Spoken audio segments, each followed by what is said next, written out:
Amigos, los invito por supuesto a que no se pierdan hoy El Caldero con Vero, con su amiga y conductora Verónica Valadez, desde San Francisco del Rincón, Guanajuato, la tierra del sombrero. Nos vemos, hasta pronto. Muy buenas noches, amigos del Caldero con Vero, andromedanos de corazón, bienvenidos sean todos ustedes nuevamente a un programa más del Caldero con Vero. Aquí donde se hace la magia de las buenas entrevistas. Y en esta ocasión, pues la verdad es que tenemos muy cortito el tiempo, pero lo quiero aprovechar al máximo porque tenemos un gran invitado. Él ya ha estado con nosotros en otra ocasión y quiero presentarlo rápidamente antes de darle la bienvenida, por supuesto, al Caldero.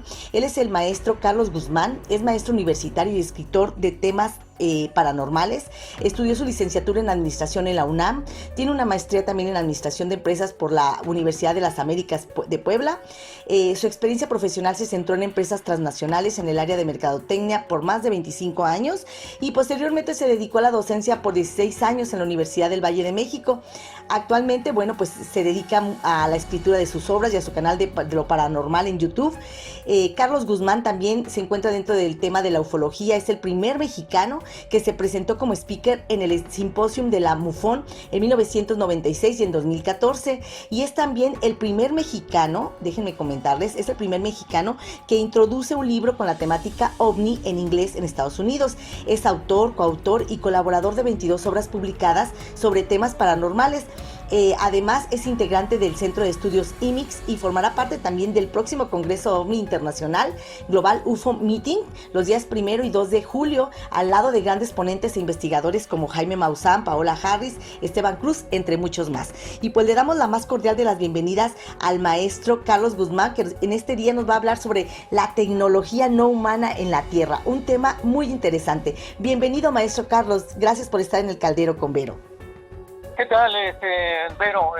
Muchísimas gracias por la invitación y también muchísimas gracias por esta introducción que hiciste de mi persona. No, al contrario, pues creo que me quedo muy corta porque sé que tiene una gran trayectoria, pero es un honor para el Caldero con Vero que una personalidad como usted pues nos regale este tiempo, sobre todo sabiendo que es un hombre tan ocupado y más ahorita que la verdad es que esta temática OVNI ha tomado un revuelo grandísimo. Sobre todo porque, bueno, pues ya sabemos que hay una iniciativa que se integró al Congreso de la Unión de México. Y bueno, pues vamos a hablar de esta temática de la tecnología no humana en la Tierra, que yo sé que usted es experto para ello. ¿Y qué le parece si empezamos primeramente preguntándole por qué ha aumentado en los últimos años el interés de todo esto que es el fenómeno extraterrestre? Sí, bueno, a esta pregunta hay varias respuestas. ¿Sí? El por qué se ha incrementado la observación de estos objetos voladores no identificados en el cielo es por una sencilla razón, que ha habido una proliferación increíble de cámaras, en este caso los celulares, de cámaras de video que están ya muchísimo más accesibles en cuanto al aspecto económico a una gran cantidad de segmentos de la población, ¿sí? A cámaras también digitales. Entonces, yo siento que no es que se haya incrementado muchísimo más que los años anteriores. Yo creo que hemos tenido siempre la misma cantidad de observaciones. Lo que sí se ha incrementado es precisamente esos factores que la tecnología le ha permitido a las personas tomar fotografías, captar más en los medios, exactamente, captar más en los medios que yo le acabo de mencionar. Claro. Porque si hacemos una revisión histórica de lo que ha acontecido aquí en México, y me estoy suscribiendo exclusivamente a México, nuestra revisión histórica marca que el mayor año donde se registraron una gran cantidad de observaciones de estas anomalías aéreas, FANIs, o actualmente como ahora lo denomina la milicia norteamericana, los famosos fenómenos anómalos aéreos. Estos aquí en particular en México tuvieron una gran observación en el año de 1965. Ahí en ese año en el verano del 65 se registró la mayor observación de ovnis que se ha tenido en la República Mexicana. Ha habido otras en otros años, pero no como esa. Inclusive, pues, muchos de los jóvenes que por ahí en 1991 vieron los programas de Nino Canún y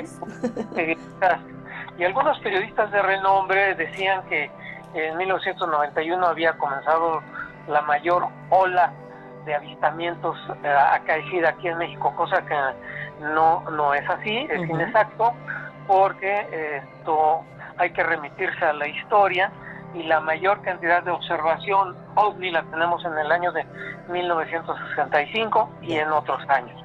Ahora, lo que sí ha ayudado a que haya un conocimiento, pues no mayor de este fenómeno, sino un conocimiento mayor de este tipo de apariciones o de observaciones, desde luego han sido los medios masivos de comunicación. Hace 50 años el internet no existía, por lo tanto las redes sociales tampoco. Entonces este factor ha ayudado a incrementar la observación, la propagación de este tipo de noticias. Entonces son varios factores que hay que tomar en cuenta.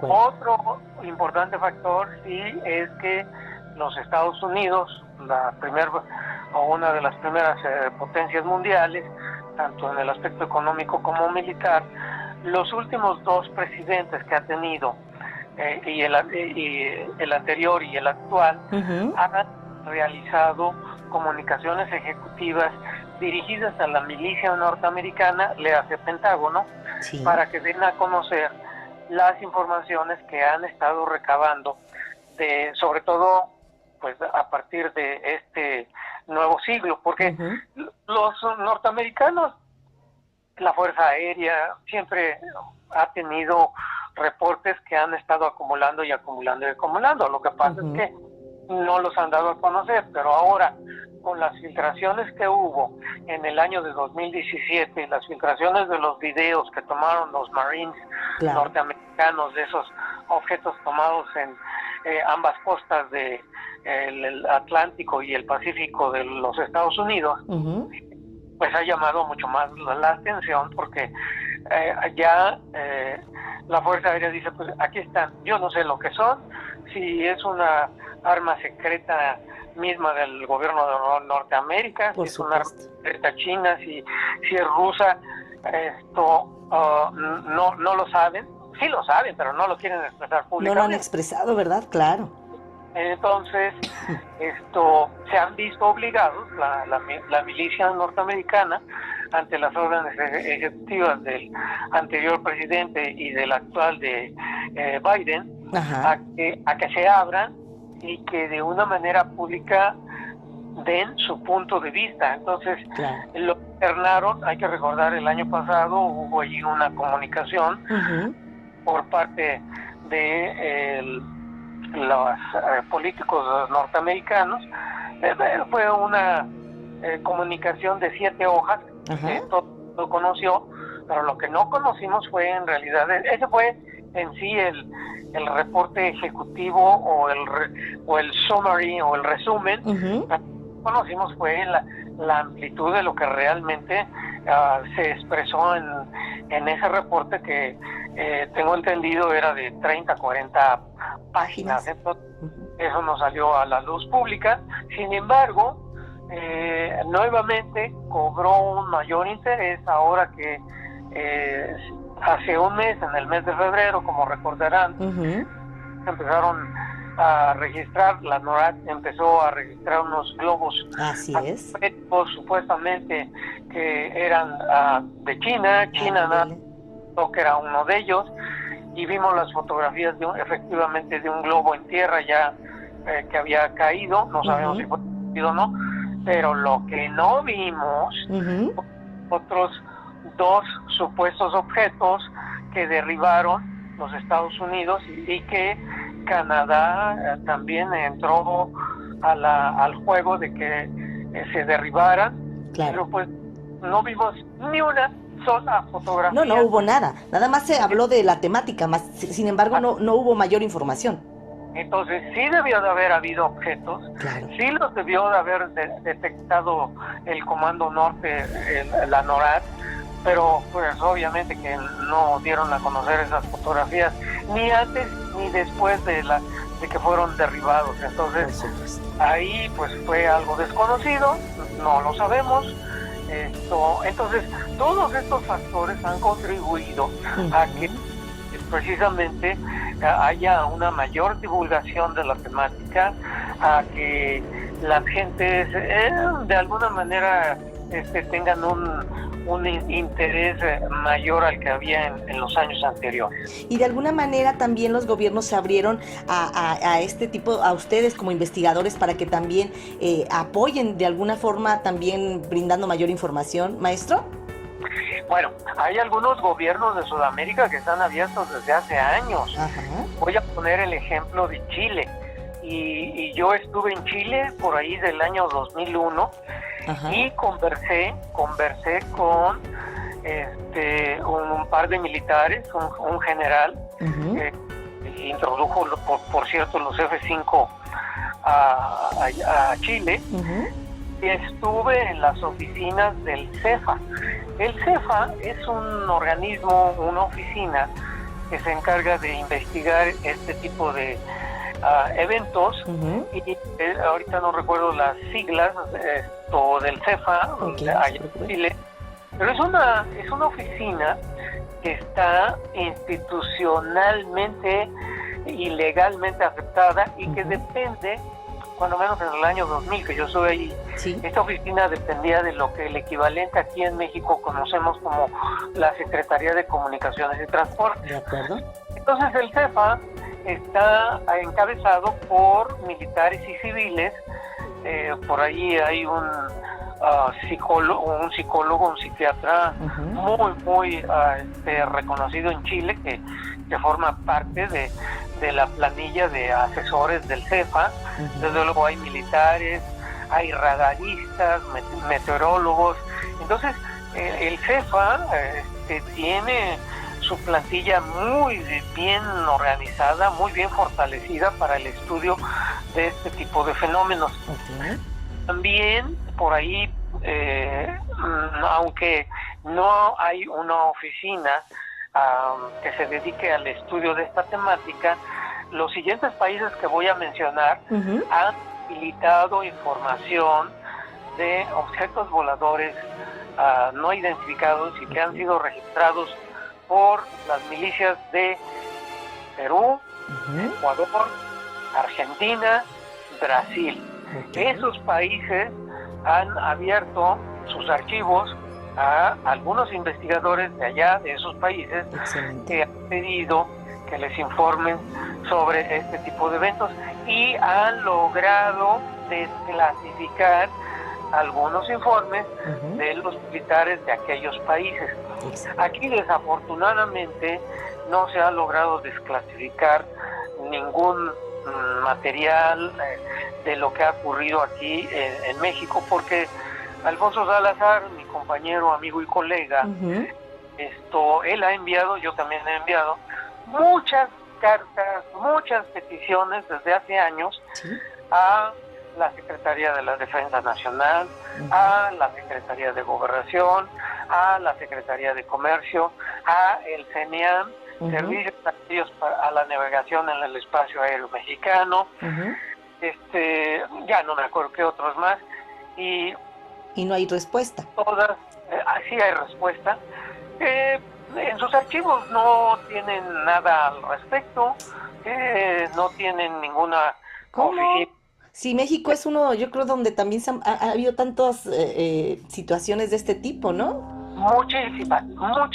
Claro. Nosotros, Salazar y un servidor, hemos llevado una colección de reportes periodísticos de los años 50, donde por alguna situación se reportó una noticia, algunos reporteros de la provincia lograron tachar una noticia de que algún militar en alguna zona militar habían visto un ovni o algún helicóptero, etcétera. Tenemos docenas de noticias, de reportes desde los años 50 en que los militares con nombre y rango han sido citados por reporteros de distintos periódicos de la República Mexicana. Claro. Hicimos una relación, creo que como de 50 o 60 notas de estas, y le enviamos a la Secretaría de la Defensa Nacional alusión a las leyes que hay aquí en México desde hace varios años de transparencia de información, y pues lo que nos contestan es que no tienen nada. Pero ¿cómo no van a tener nada si están los nombres de los militares desde 1950 citados por distintos periódicos, tanto aquí de la capital como de provincia? Lo que pasa es que no quieren dar a conocer. No quieren informarlo. Claro, y sobre todo, perdón, maestro, y sobre todo yo creo que también no había esta apertura. Por eso es que realmente esta iniciativa que se tuvo hace unos días es de suma importancia, ¿no? Porque al final de cuentas, ya que el gobierno, que el Congreso de la Unión le dé una seriedad a esta temática y se abra a la temática como tal y a la oportunidad de que muchas personas puedan integrarse ya de una manera más oficial, yo creo que marca una cuestión histórica, ¿no? Sí, desde luego. Esto es histórico desde el punto de vista de los civiles, claro. Desde el punto de vista de gente como yo o como cualquier otra persona que está interesado en conocer la verdad de este tipo de eventos. Ya se había tratado de dar a conocer este tipo de eventos en el sexenio de el presidente Vicente Fox.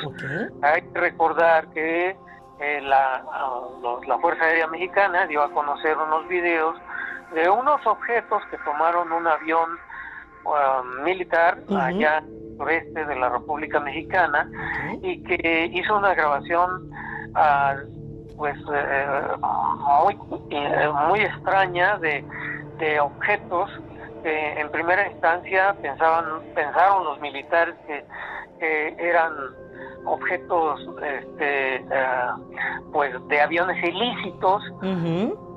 De repente empezaron a darse cuenta que no, porque no era un solo avión, sino de repente apareció un segundo, un tercero, un cuarto, un quinto. Sí, el que acompañaba, ¿verdad? Que los sí, claro.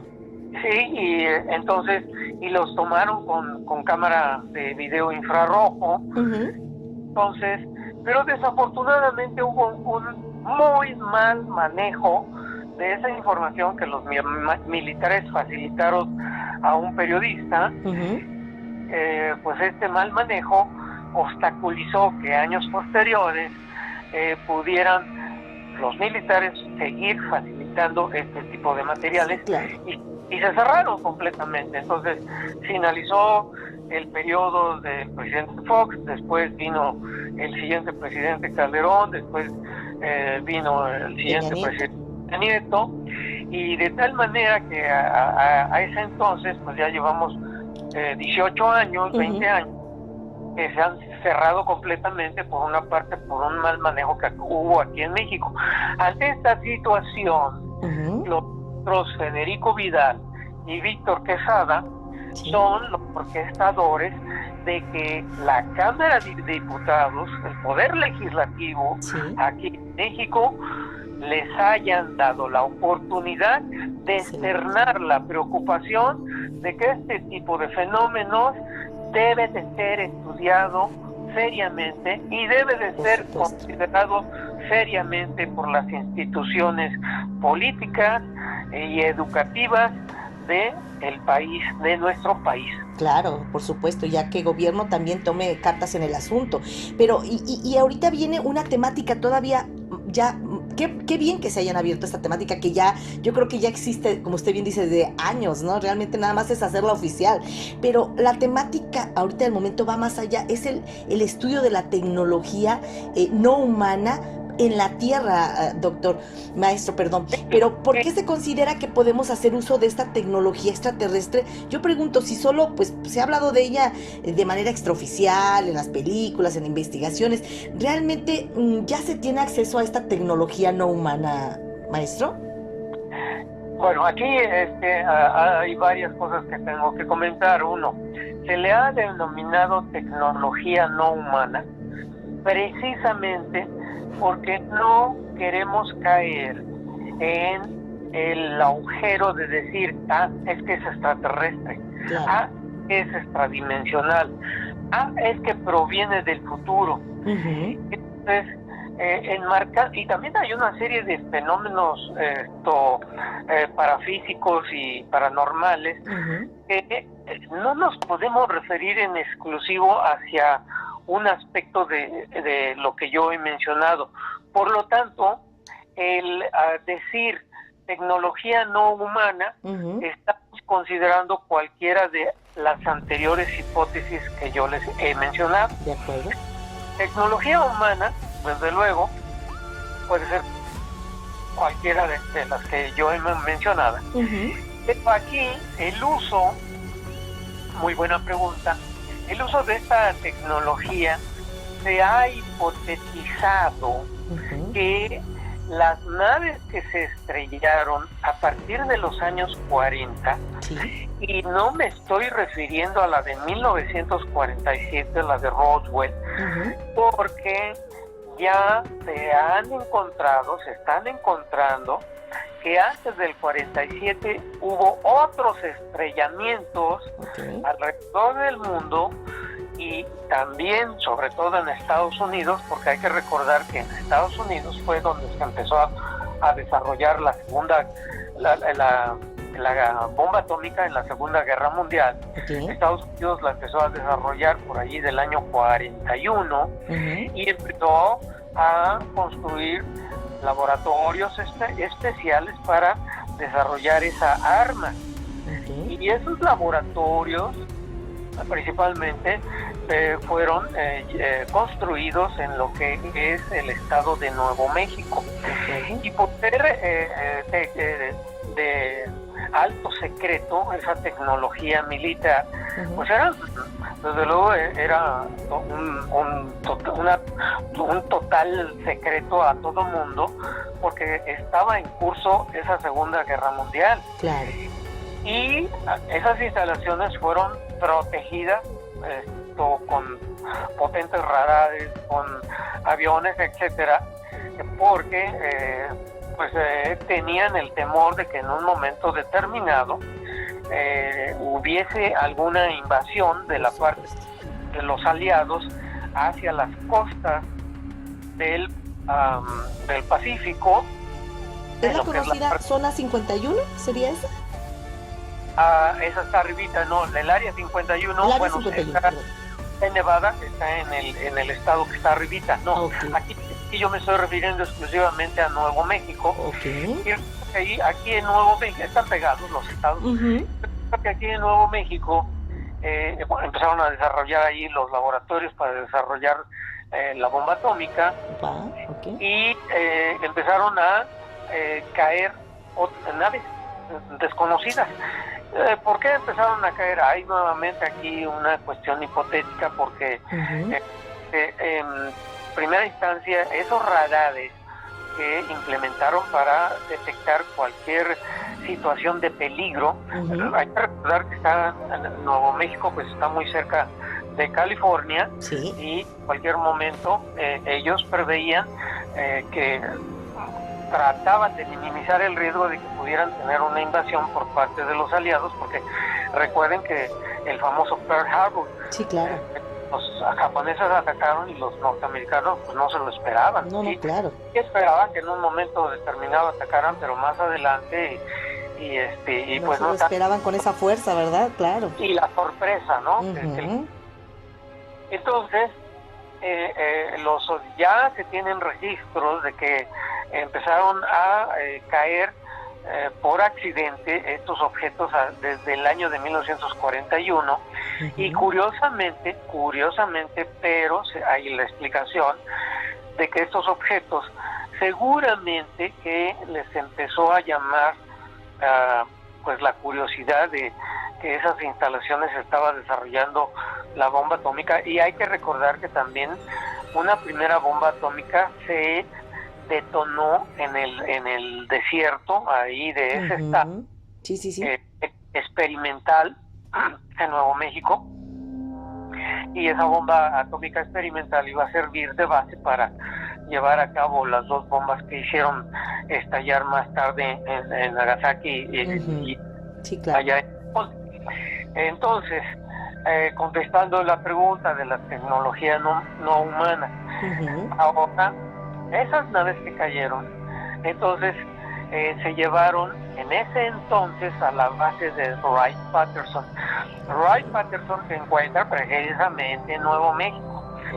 Pasaron los años, pero esos objetos que estaban en poder de los militares tenían que ser estudiados por científicos, no por militares. Los militares tenían sus limitantes porque precisamente pues son militares, pero tenían que pasar a manos de científicos, de tal manera que entonces se empezó a desarrollar, a construir esa famosa base secreta de Área 51 en el estado del norte, en el estado de Nevada.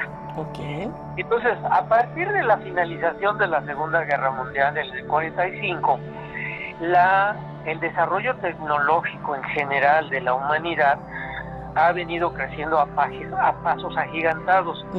Si tomamos en cuenta entonces que hemos recorrido como humanidad 50 años del siglo pasado y 20 años que llevamos, 70 años, 70 años la humanidad, la tecnología se ha desarrollado más que en los 5,000 o en los 10,000 o los 15,000 o hasta los 20,000 años que aparecieron las grandes civilizaciones, que bueno, los científicos no dan por 20,000, sino se refieren a los 5,000, muy allá, tibiamente 6,000, las grandes civilizaciones de India, Egipto, China, desde luego Mesopotamia, y la primera entre los 7,000 y 10,000 años. Por eso es que se habla de tecnología no humana, porque se especula que esos objetos que cayeron se les desarrolló ingeniería en reversa, y se lograron desarrollar los circuitos impresos que estos aparatos tenían, lograron desarrollar las televisiones planas, lograron desarrollar el rayo láser, por supuesto, el famoso elemento 115 que Bob Lazar descubrió ahí o más bien que dio a conocer en 1989, una entrevista que le hizo a un periodista de Las Vegas, y que lo dio a conocer en 1990, y que bueno, porque Bob Lazar ahí, que trabajó en Área 51 y que había trabajado por casi un año y que fue revelando cosas con el tiempo de que él había estado ahí y que vio naves y que vio cuerpos, y el famoso elemento 115 que no se descubrió por los Estados Unidos, sino se descubrió por los rusos, por ahí hasta el año del 2003, cuando Bob Lazar hablaba del elemento 115 en 1990. Perfecto. Y todavía no llegaban, creo que en aquel entonces iban por el elemento 109, 110, más o menos, no me acuerdo. Entonces, por eso es que se habla de que esa tecnología no humana se ha llegado a desarrollar, y que inclusive hay naves ahorita que tienen las características de esos objetos, en donde pues vamos, tienen unas aceleraciones increíbles, en donde vuelan de repente a 1,200 kilómetros por hora, que es lo que vuela un avión comercial, y de repente se van a 3,500 kilómetros, y de repente hasta 7,500 kilómetros por hora, cosa que se dice que era algo impensable, ¿no?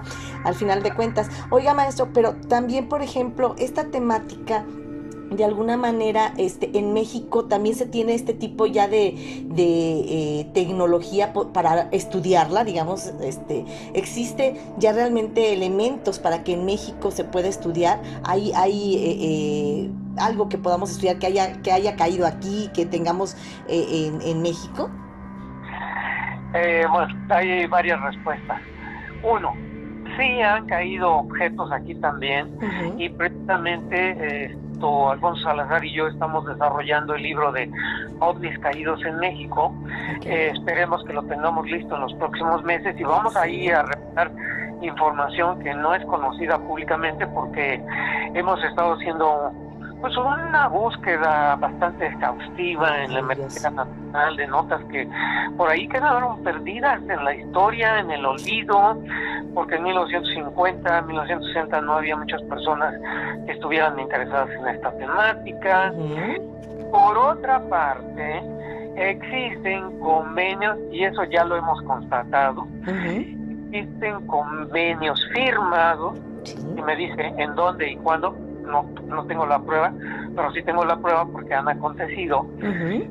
Objeto que caiga en México se debe de informar inmediatamente a los Estados Unidos. Pues sí. Y de los pasos hay procedimientos a seguir de que las áreas regionales de los cuarteles alrededor de la República Mexicana Uh-huh. acomoden inmediatamente este objeto donde haya caído. Sí, claro. Y esperen órdenes superiores de los generales, que van a estar acompañados por militares estadounidenses. Y eso lo tenemos comprobado, ahí sí, con algunos casos que vamos a dar a conocer. Alfonso Salazar y su servidor en los próximos meses. Maravilloso. Han acudido los militares estadounidenses y se han llevado esos objetos. Entonces, sí, claro. Y sobre todo si ellos ya tienen más avance en esta parte del estudio, ¿no, maestro? Sí, sobre todo, ¿no? Así es. Entonces, desafortunadamente, sí ha habido varios objetos que han caído, pero esos objetos han sido llevados a los Estados Unidos. De acuerdo, de acuerdo. Y por ejemplo, cuando nos referimos a tecnología no humana, estamos hablando de armamento, de tecnología de innovación, ¿y qué nos hace pensar, maestro, que de alguna manera ellos van a permitir también que nosotros usemos o estudiemos su tecnología? ¿No cree que de alguna manera esto podría crear algún conflicto? No, porque vamos, las bases no es de que ellos, pues, son unas civilizaciones muy avanzadas. Simplemente pongo yo el siguiente ejemplo. También me gusta mucho citarlo porque lo alude el maestro Víctor Quesada. Uh-huh. Hay que recordar que en la historia de la humanidad hubo una etapa que es la que hubo en la Edad Media. Uh-huh. Hubo un oscurantismo, ¿sí?, donde no se avanzó, donde por 1000 años uh-huh. Estaban restringidos los pensamientos que no fueran alrededor de lo que desafortunadamente la Iglesia dictaba. Sí, claro. Entonces, mucha gente se fue a la hoguera uh-huh. por exponer sus ideas de que el mundo no era plano, de que era redondo, claro, etcétera. Entonces, simple y sencillamente, si nosotros tomamos esa etapa de la historia de la humanidad, 1000 años, donde se retuvo el avance tecnológico, el avance inclusive espiritual, uh-huh. Esas otras civilizaciones que no tuvieron ese retraso de 1000 años, ¿cuántos miles otros de años nos llevan? Entonces no les interesa que esa tecnología la compartan con un mundo belicoso que uh-huh. siempre están peleando desde sus inicios, y que se siguen peleando y que tienen armas nucleares para destruir el mundo 3 veces o 7 veces, sí. Porque Estados Unidos tiene creo que 200, Israel 70, Rusia, India, Pakistán, China. ¿Para qué? Sí, entonces, claro. No les interesa compartir algo que ellos lograron por su desarrollo, por su esfuerzo.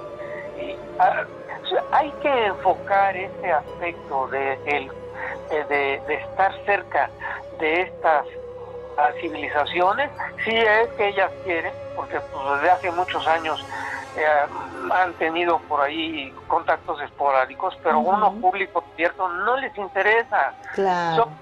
Somos una civilización cero, de las muchas se han desarrollado ya, y que están a 5 años luz, a 10, a 15, a 20, y que tienen la tecnología para poder precisamente recorrer esos años luz. Entonces, sí, si hubiera algo más allá realmente, pues no, ya lo hubieran demostrado, ¿no? Ya hubieran hecho algo realmente para negarnos esa oportunidad, digamos.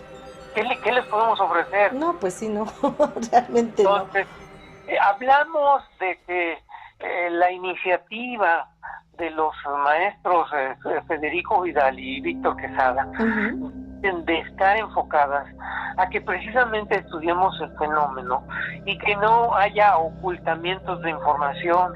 ¿De acuerdo? Y que además estemos preparados a su pregunta inicial, Vero. Sí. Bueno, y ahora, ¿qué es lo que debemos de considerar? Esa pregunta es que debemos de estar preparados en el sentido de que todo el mundo no tenga una alarma, no tenga un temor, si hipotéticamente se llega a dar un contacto abierto, porque no es tan sencillo como decir, ya bajó el marciano en la Plaza del Zócalo, no, claro que y no. lo vamos a saludar. No. Vamos a suponer que así va a pasar. Pero la población está ya lista, maestro. ¿Usted considera que realmente? No creo. Exactamente. La gran cantidad de todos los pueblos del mundo no están listas para tener un contacto próximo, y me voy a los ejemplos. Con la llegada de los europeos a América, cundió la civilización inferior, sucumbió por armas, por tecnología, y además sucumbió a algo que el maestro Quesada dejó muy remarcado al final de su presentación ahí en la Cámara de Diputados. Y hay que recordar que nuestros antepasados, los indígenas, murieron más de 2 millones de personas por la viruela, por las enfermedades que trajeron los europeos. No necesitaron utilizar ningún arma muy grande para que la población mexicana se diezmara, se minimizara por ese factor bacteriológico. ¿Quién nos dice que si baja el marciano en la Plaza de México, llegamos, le damos la mano y nos vamos a infectar de quién sabe qué cosa, virus? Un nuevo COVID ya.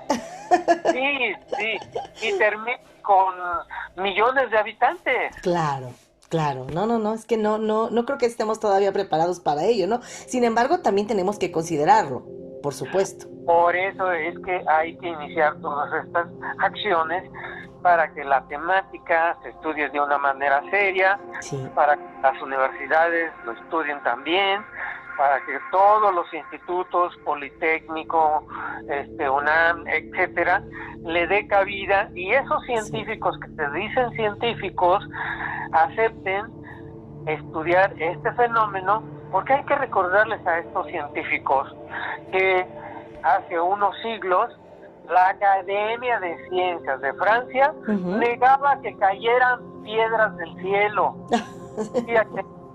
No, pues eso sí está... No, es increíble, por favor. Y después otros científicos negaban que hubiera bacterias, microbios tan pequeños que el ojo humano no los pudiera ver. Pues simple y sencillamente se inventó el microscopio y ahí los tienes. Sí, la incongruencia, ¿verdad? Claro. Desafortunadamente, los científicos, y hablo en general, no aceptan este tipo de fenómenos porque su mundo se les hace chiquito, porque ellos no tienen respuesta para lo inexplicable. Pues precisamente simplemente hay que ponerse a estudiar lo inexplicable para encontrar lo explicable. ¿No? Y abrir la mente, por supuesto, que eso es algo muy importante. Pero esta apertura que da el Congreso de la Unión, maestro, ¿qué implica? Es decir, ¿a qué se abrió, digamos, el Congreso al recibir al Centro de Investigación IMIX? ¿A qué se abrió y qué conlleva esta vinculación con el gobierno federal? Sí, bueno, son varios pasos. Aquí es claro. muy interesante y muy importante porque, como señalabas, es una cuestión histórica muy importante, sí. Muy relevante, porque antes de esta fecha de la petición que hicieron los maestros Vidal y Quesada, la Cámara de Diputados sí ya en alguna ocasión yo tengo entendido que se había hecho alguna petición para someter, para permitir que se públicamente se expresara que hay que tener un interés educacional, un interés científico para explicar estos fenómenos. No lo habían aceptado, ahora lo aceptaron. Claro. Bueno, es un primer paso porque lo aceptaron unos cuantos diputados. Okay. No la totalidad. Así es, no. El siguiente paso es que esos diputados que amablemente aceptaron el escuchar a los maestros Vidal y Quesada, esta propuesta se lleve a cabo hacia comisiones de los distintos partidos ahí en la Cámara de Diputados. Y si estas comisiones en un momento determinado pudieran estar seguir interesados en esa propuesta, entonces bueno, pues ya seguramente la llevarían al pleno y harían alguna petición al gobierno de México para que alguna institución se abocara a abrir una oficina, pues a darle seguimiento a este tipo de fenómenos, porque nuestro país, con sus 2 millones de kilómetros cuadrados de territorio que se tiene, todos los días se observan este tipo de objetos desconocidos. Sí, claro. Y todos estos reportes se pierden porque no hay exactamente quien los capture, quien los registre, quien les dé seguimiento, ¿no? Así es, correcto. Además no hay recurso, ¿no? Que de alguna manera también apoye, porque también es indispensable para esto el apoyo, el recurso, porque pues todas las personas que son investigadoras lo hacen por gusto, por pasión, porque incluso integran ahí su parte de su economía, pero yo creo que esto también implicaría un apoyo económico para el estudio, ¿no? Exactamente, por eso es que se hace la petición a través de la Cámara de Diputados con el fin precisamente de obtener recursos. De acuerdo. Y en este caso, ¿en dónde se encuentra actualmente el Centro de Estudios IMIX? O sea, ¿tiene ya un lugar específico? Porque vemos también que están invitando incluso a personas a sumarse al estudio, a un diplomado. ¿Cómo funciona este Centro de Estudios, maestro? Sí, ahorita funciona de manera virtual. ¿De acuerdo? Tiene también su historia el centro IMIX, porque el maestro Quesada ha desarrollado este tipo de cursos, este tipo de diplomados desde el siglo pasado, desde fines de los años 90.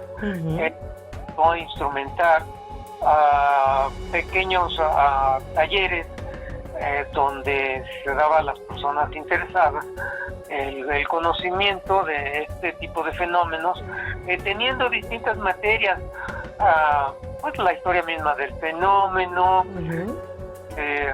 algo de astronomía, entonces todo este tipo de materias que ayudan a la comprensión. Obviamente la psicología entra aquí, es una parte muy importante. Ahí hay, dentro de los maestros que trabajan aquí en el centro IMIX, está una maestra, una psicóloga que curiosamente egresó de la primera generación de de egresados de este diplomado, que está registrado en la Secretaría del Trabajo y está autorizado. Eso lo tengo que remarcar porque es muy importante sí, claro. el que el diplomado esté autorizado por la Secretaría del Trabajo. Eso es muy importante, que además ya tiene también su reconocimiento, su registro ante la Secretaría del Trabajo y Previsión Social, que esto también pues le da una seriedad también este diplomado. Así es, entonces cualquier persona puede tomar estos cursos, ya de una manera seria, ¿no? Sí, desde luego, objetiva, desde luego. Teclea Centro de Estudios IMIX con X al final. Sí, claro. Y, bueno, ahí lo lleva a la página, le explica los cursos que se dan, una mayor información. Entonces, pues yo me enorgullezco de pertenecer al Centro de Estudios IMIX como profesor. De acuerdo, excelente. Como asesor y como partícipe de esta iniciativa de los maestros Vidal y Quesada. Maravilloso, maestro.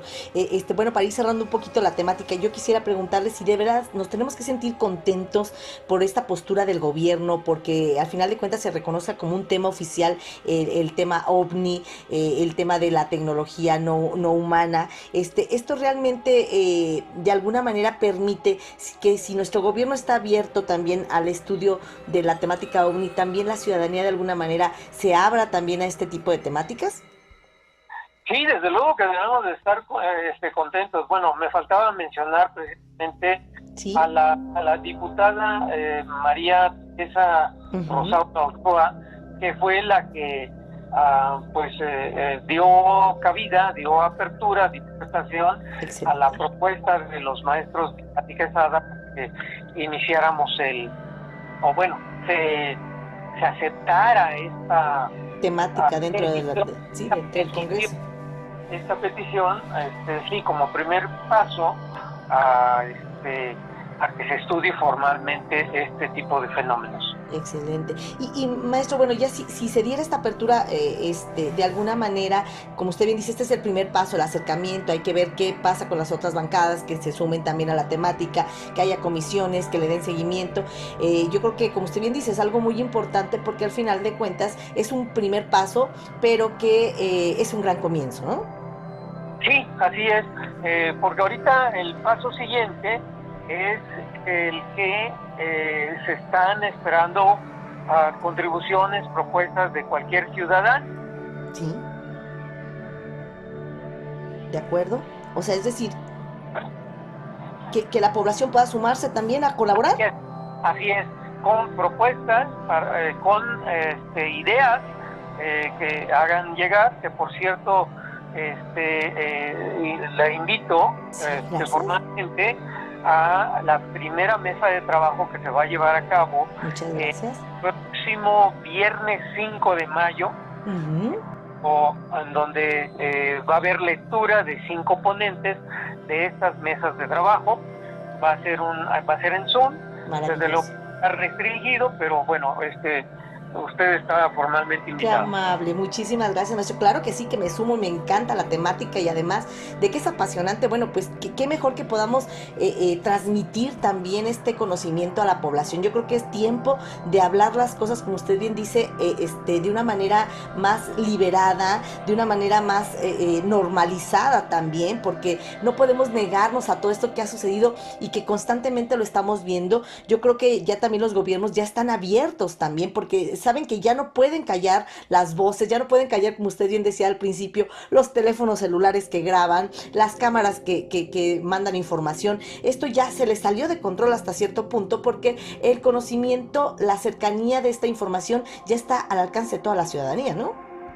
Efectivamente, sí. Sí. Exactamente. Pues maestro, yo no quisiera robarle más de su tiempo porque sé que está muy muy ocupado y le quiero agradecer de verdad por esta oportunidad que nos brinda de poder hablar de esta temática tan importante, y me encantaría pues solamente preguntarle un cuestionamiento respecto ¿cómo podría cambiar la tecnología extraterrestre el mundo actual? Bueno, de hecho, si desde un principio de los años 40 los militares hubieran aceptado que estamos siendo visitados y que hemos sido visitados en siglos pasados por entidades no humanas, el mundo actual sería otro.